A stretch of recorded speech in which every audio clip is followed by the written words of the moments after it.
Hello student, this video is for class 8 subject Hindi lead chapter number 5 चिट्ठियों की दुनिया। इसके writer हैं अरविंद कुमार सिंह। पत्रों की दुनिया भी अजीबोगरीब है और उसकी उपयोगिता हमेशा से बनी रही है। पत्र जो काम कर सकते हैं वह संचार का आधुनिकतम साधन नहीं कर सकता है। पत्र जैसा संतोष फ़ोन या एसएमएस का संदेश कहाँ दे सकता है। पत्र एक नया सिलसिला शुरू करते हैं और राजनीति, साहित्य तथा कला के क्षेत्रों में तमाम विवाद और नई घटनाओं की जड़ भी पत्र ही होते हैं। दुनिया का तमाम साहित्य पत्रों पर केंद्रित है और मानव सभ्यता के विकास में इन पत्रों ने अनूठी भूमिका निभाई है। मानव सभ्यता के विकास में पत्रों ने अनूठी भूमिका निभाई है। पत्रों का भाव सब जगह एक सा है, भले ही उसका नाम अलग अलग हो। पत्र को उर्दू में खत, संस्कृत में पत्र, कन्नड़ में कागद, तेलुगु में उत्तरम, जाबू और लेख तथा तमिल में कड़िद कहा जाता है। पत्र यादों को सहेज कर रखते हैं। इसमें किसी को कोई संदेह नहीं है। तो पत्र क्या होता है? यादों को सहेज के रखते हैं, मतलब कि उनको संभाल के रखते हैं, वो याद रहती है। जब पत्र मिलते हैं तो लोग इकट्ठा कर लेते हैं ना, तो उसको सहेज के रखते हैं। हर एक अपनी पत्र लेखन कला है और हर एक के पत्रों का अपना दायरा। कुछ दुनिया भर में रोज करोड़ों पत्र एक दूसरे को तलाशते तमाम ठिकानों तक पहुंचते हैं। भारत में ही रोज 4.5 करोड़ चिट्ठियां डाक में डाली जाती है। कितनी डाली जाती है डाक में? 4.5 करोड़ चिट्ठियां, ठीक है, जो साबित करती है कि पत्र कितनी अहमियत रखते हैं। पंडित जवाहरलाल नेहरू ने सन 1953 में सही कहा था कि हजारों सालों तक संचार का साधन केवल हर कारे रनर्स या फिर तेज घोड़े रहे हैं। हजारों सालों का पहले कौन थे संचार का साधन? घोड़े, ठीक है, तेज घोड़े रहे हैं। जब राजा महाराजा के थे तो संदेश कैसे भेजते थे? घोड़े में सवार होकर लोग जाते थे ना, तो वो तब भेजते थे, तो उन्हें कहा गया है। उसके बाद पहिए आए। अब पर रेलवे और तार से भारी बदलाव आया। तार ने रेलों से भी तेज गति से संवाद पहुंचाने का सिलसिला शुरू किया। अब टेलीफोन, वायरलेस और आगे रेडार दुनिया बदल रहा है। अब जैसे उसकी जगह किसने ले लिया? पहले तारों ने ले ली। पहले घोड़े लेते थे, फिर धीरे धीरे क्या हुआ? रेलों से जाने लगी, टाँगे तारों से जाने लगी, ठीक है। मतलब अब तारों के जरिए एक दूसरे से टेलीफोन कनेक्टेड है ना, तो उससे होने लग गया शुरुआत।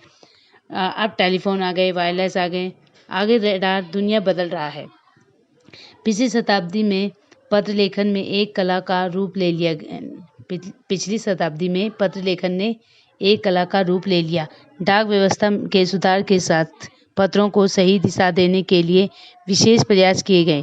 पत्र संस्कृति विकसित करने के लिए स्कूली पाठ्यक्रमों में पत्र लेखन का विषय भी शामिल किया गया। तो पाठ्यक्रमों में विकसित करने के लिए क्या किया गया? पत्र लेखन का विषय भी शामिल किया गया, मतलब कंपटीशन होता है ना उसमें। भारत ही नहीं, दुनिया के कई देशों में ये प्रयास चले और विश्व डाक संघ ने अपनी ओर से भी काफ़ी प्रयास किए। विश्व डाक संघ इनकी ओर से 16 वर्ष से कम आयु वर्ग के बच्चों के लिए पत्र लेखन प्रतियोगिताएं आयोजित करने का सिलसिला सन 1972 से शुरू किया गया था। 16 वर्ष से कम की आयु वर्ग के बच्चे होते हैं, उनके पत्र लेखन क्या प्रतियोगिता आयोजित की गई, ठीक है। उसका सिलसिला उनसे 1972 से शुरू किया गया। यह सही है कि खास तौर पर बड़े शहरों और महानगरों में संचार साधनों के तेज विकास तथा अन्य कारणों से पत्रों की आवाजाही प्रभावित हुई है, पर देहाती दुनिया आज भी चिट्ठियों से ही चल रही है। फैक्स, ईमेल, टेलीफोन तथा मोबाइल ने चिट्ठियों की तेजी को रोका है। कि फैक्स, ईमेल, इन्होंने क्या कर दिया? चिट्ठियों की तेजी को रोक दिया है। पर व्यापारिक डाक की संख्या लगातार बढ़ रही है। संख्या बढ़ ही रही है। जहाँ तक पत्रों का सवाल है, अगर आप बारीकी से उसकी तरह में जाएं तो आपको ऐसा कोई नहीं मिलेगा जिसने कभी किसी को पत्र ना लिखा या ना लिखाया हो, या पत्रों का बेसब्री से जिसने इंतजार ना किया हो। ऐसा कोई नहीं मिलेगा जिसने कभी पत्र ना लिखा हो या पत्र ना लिखाया हो, ठीक है। तो जब दूर-दूर रहते थे लोग पत्र लिखाते थे ना या पत्र लिखते थे और लोग उसका इंतज़ार करते थे। हमारे सैनिक तो पत्रों का जिस उत्सुकता से इंतज़ार करते हैं, उसकी कोई मिसाल ही नहीं है। एक दौर था जब लोग पत्रों का महीनों इंतज़ार करते थे, पर अब वह बात नहीं। परिवहन साधनों के विकास से ने दूरी बहुत घटा दी है। पहले लोगों के लिए संचार का एकलौता साधन चिट्ठी ही था, पर आज और भी साधन विकसित हो चुके हैं। आज देश में ऐसे लोगों की कमी नहीं जो अपने पुरखों की चिट्ठियों को सहज और संजोकर विरासत के रूप में रखे हुए हों, या फिर बड़े-बड़े लेखक, पत्रकारों, उद्यमी, कवि, प्रशासक, सन्यासी या किसान, इनकी पत्र रचनाएं अपने आप में अनुसंधान का विषय है। अगर आज जैसे संचार साधन होते तो पंडित नेहरू अपनी पुत्री इंदिरा गांधी को फ़ोन करते, तब पिता के पत्र पुत्री के नाम नहीं लिखे जाते, जो देश के करोड़ों लोगों को प्रेरणा देते हैं। पत्रों को तो आप सहेज कर रख लेते हैं, पर एसएमएस संदेशों को आप जल्दी ही भूल जाते हैं। तो पत्रों को क्या होता है, अगर पहले होते ऐसे तो क्या लोग पत्रों को संजो के नहीं रखते, लोग एक दूसरे को मतलब पत्र नहीं लिख पाते, इस तरह की सुविधा होती। तो जैसे पत्रों को तो हम संभाल के रख सकते हैं, लेकिन एसएमएस को हम जल्दी ही भूल जाते हैं उन संदेशों को। कितने संदेशों को आप सहेज कर रख सकते हैं। तमाम महान हस्तियों की तो सबसे बड़ी यादगार या धरोहर उनके द्वारा लिखे गए पत्र ही हैं। जो पहले क्या थे, जो महान लोग थे, उनके द्वारा लिखे गए क्या थे, पत्र थे, तो उन्हें अभी तक संजोया गया है। ठीक है। भारत में इस श्रेणी में राष्ट्रपिता महात्मा गांधी को सबसे आगे रखा जा सकता है। दुनिया के तमाम संग्रहालय जानी मानी हस्तियों के पत्रों का अनूठा संकलन भी है। तमाम पत्र देश, काल और समाज को जानने समझने का असली पैमाना है। भारत में आज़ादी के पहले महासंग्राम के दिनों में जो कुछ अंग्रेज अफसरों ने अपने परिवारजनों को पत्र में लिखे, वे आगे चलकर बहुत महत्व की पुस्तक तक बन गए हैं। जो तमाम पत्र देश, काल और समाज में जानने समझने का असली पैमाना क्या है, पत्र थे। ठीक है। कई आज़ादी से पहले कई लड़ाइयाँ हुई, कई जेल में गए तो उन्होंने जो सेनानी थे उन्होंने पत्र लिख के दिए। ठीक है। अंग्रेज अफसरों के परिवारजनों को पत्र लिखे तो वो क्या बन गया, आज पुस्तक बन गई है। ठीक है। इन पत्रों ने साबित किया कि यह संग्राम कितनी जमीनी मजबूती लिए हुए थे। तो पत्रों के द्वारा ये पता चला कि मतलब ये संग्राम कितना जरूरी था, कितनी मजबूती के लिए हुआ था ये। महात्मा गांधी के पास दुनिया भर से तमाम पत्र केवल महात्मा गांधी इंडिया लिखे आते थे और वे जहाँ भी रहते थे वहाँ तक पहुँच जाते थे। तो महात्मा गांधी जी के लिए दुनिया भर के क्या तमाम पत्र आते थे। ठीक है। आज़ादी के आंदोलन की कई अन्य दिग्गज हस्तियों के साथ भी ऐसा ही था। गांधी जी के पास देश दुनिया से बड़ी संख्या में पत्र पहुंचते थे। कई पूरे देश में से उनको पत्र आते थे महात्मा गांधी जी के लिए। ठीक है।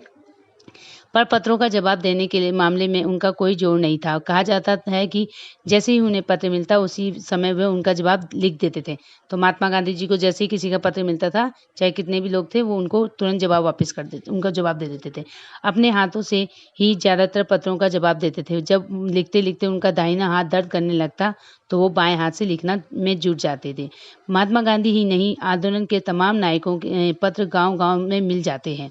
पत्र भेजने वाले लोग उन पत्रों को किसी प्रस्तुति पत्र से कम नहीं मानते थे और कई लोगों ने तो उन पत्रों को फ्रेम कराकर रख लिया है। तो कई लोगों ने तो जो मतलब आंदोलनकारी थे, जो जितने भी थे, तो उन्होंने क्या करा है, पत्र आंदोलन में के तमाम नायकों ने क्या करा, पत्र गांव-गांव भेज मिलते जाते थे।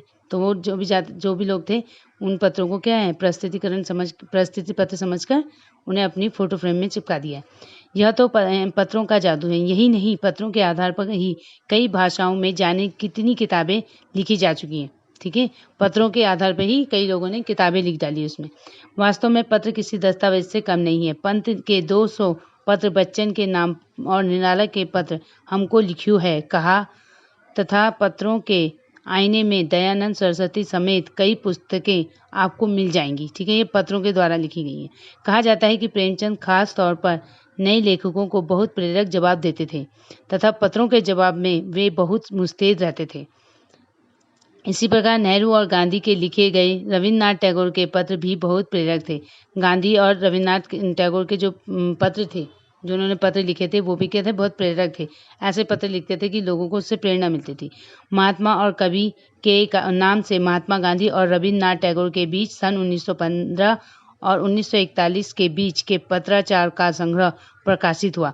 जो महात्मा गांधी और रविन्द्रनाथ टैगोर के बीच का क्या बीच का पत्राचार था वो क्या हो गया, संग्रह प्रकाशित हुआ, जिसमें बहुत से नए तथ्यों और उनकी मनोदशा का लेखा जोखा मिलता है। उनके पत्रों के द्वारा क्या लिखा है, कई लोगों की मनोदशा का लेखा जोखा मिलता है। पत्र व्यवहार की परंपरा भारत में बहुत पुरानी है, पर इसका असली विकास आज़ादी के बाद ही हुआ। ये परंपरा क्या है, पत्र व्यवहार का बहुत पहले से चल रहा है, पर इसका असली विकास आज़ादी के बाद ही हुआ, ठीक है, जब हमारा देश आज़ाद हो गया था। तमाम सरकारी विभागों की तुलना में सबसे ज़्यादा गुडविल डाक विभाग ही की ही है। इसकी एक खास वजह यह भी है कि यह लोगों को जोड़ने का काम करता है। यह क्या करता है, लोगों को जोड़ने का काम करता है यह विभाग। घर घर तक इसकी पहुँच है। संचार के तमाम उन्नत साधनों के बाद भी चिट्ठी पत्री की हैसियत बरकरार है। मतलब संचार के तमाम साधन हैं, तभी भी क्या है, चिट्ठी पत्री जो है उसकी हैसियत वहीं पे बरकरार है, वैसी की वैसी है। शहरी इलाकों में आलीशान हवेलियां हो गई या फिर झोपड़पट्टियों में रह रहे लोग, दुर्गम जंगलों में घिरे गांव हों या फिर बर्फबारी के बीच जी रहे पहाड़ों के लोग, समुद्र तट पर रह रहे मछुआरे हों या फिर रेगिस्तान की डांडियों में रह रहे लोग, आज भी खेतों का ही सबसे अधिक बेसब्री से आज भी खतों का ही सबसे बेसब्री से इंतजार कर रहे हैं। चाहे कितनी भी तरक्की हो गई, कुछ भी हो गया हो, चाहे जो जहाँ भी रहता हो लोग, लेकिन आज भी लोग खतों का इंतजार करते हैं, ठीक है।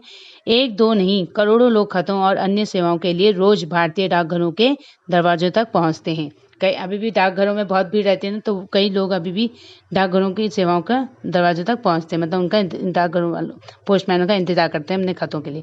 और इसकी बहुआयामी भूमिका नजर आ रही है। दूर देहात में लाखों गरीब घरों में चूल्हे मनी ऑर्डर अर्थव्यवस्था से ही चलते हैं, ठीक है। दूर देहात में लाखों गरीब लोगों के घर कैसे चलते हैं, मनी ऑर्डर की अर्थव्यवस्था से चलते हैं। तो जैसे घर गांव में है तो और लोग बाहर कमाने वाला बाहर है, तो डाक द्वारा ही तो सामान आता है ना, पैसे मनी ऑर्डर सब कहाँ आते हैं, डाक द्वारा आते हैं, तो इसलिए उनकी वैल्यू ज़्यादा होती है, ठीक है। गांव या गरीब बस्तियों में चिट्ठी या मनी ऑर्डर लेकर पहुंचने वाला डाकिया देवदूत के रूप में देखा जाता है। किसके रूप में देखा जाता है, देवदूत के रूप में देखा जाता है, ठीक है। तो जो गरीब लोगों का जो बाहर चले गए, उनके मनी ऑर्डर लेके आएगा, पार्सल लेके आएगा, तो लोग उसको देख खुश होते हैं ना, तो उसको डाकियों को क्या समझते हैं वो लोग, देवदूत के रूप में देखा जाता है उसे। तो इसी के साथ ये चैप्टर यहीं पे खत्म।